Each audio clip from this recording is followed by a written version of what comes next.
কাল স্টাইপেন্ডের শেষ কিস্তিটা হাতে পাচ্ছি, বাকিটা পুরোই জমিয়ে রেখেছি। সব মিলিয়ে কাল আমার স্বপ্ন পূরণের দিন। কত কাঙ্ক্ষিত ক্যামেরাটা কাল আমার হবে, তুলব শুধুই পাখির ছবি। মানুষকে বলবো পাখির মতো হও। ওরা হিংসা, ঈর্ষা, লোভের কবলে পড়ে একে অপরকে স্তব্ধ করে দেয় না। মুক্ত বিহঙ্গ হয়ে ডানা মেলার স্বপ্নে বিভোর কত শত মানুষ, কিন্তু হানাহানিতে সে স্বপ্ন ভাঙছে রোজ।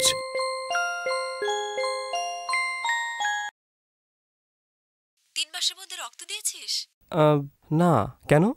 তাহলে আর দেরি করিস না দোস্ত, ঠিকানাটা এসএমএস করছি, এখনই চলে আয়।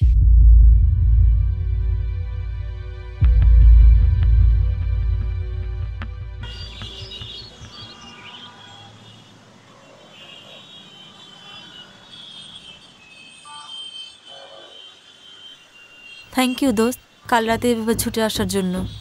আঙ্কেল কেমন আছেন? একটু ভালো। সারাদিন কিছু খাসনি? বাদ দে না। আয়।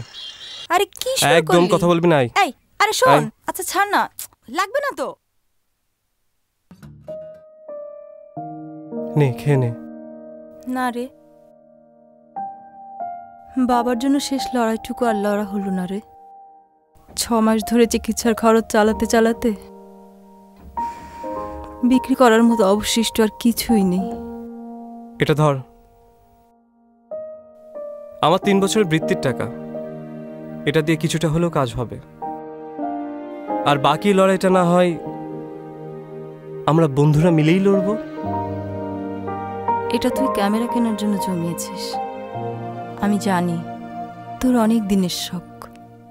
আমার আঁকার হাতটাও খারাপ নয় রে, পাখির ছবি এঁকেই না হয় মানুষকে জাগাবো।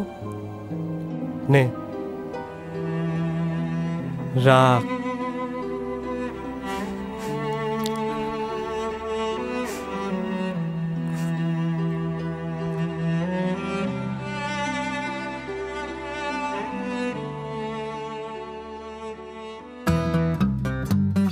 এক একটা স্যাক্রিফাইসের মূল্যে মানুষ কত কিছু অর্জন করেছে।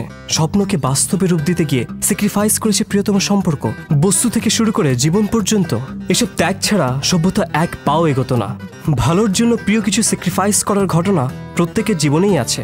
আপনার বিবেচনায় এই অনন্য ঘটনাটি আমাদের জানান।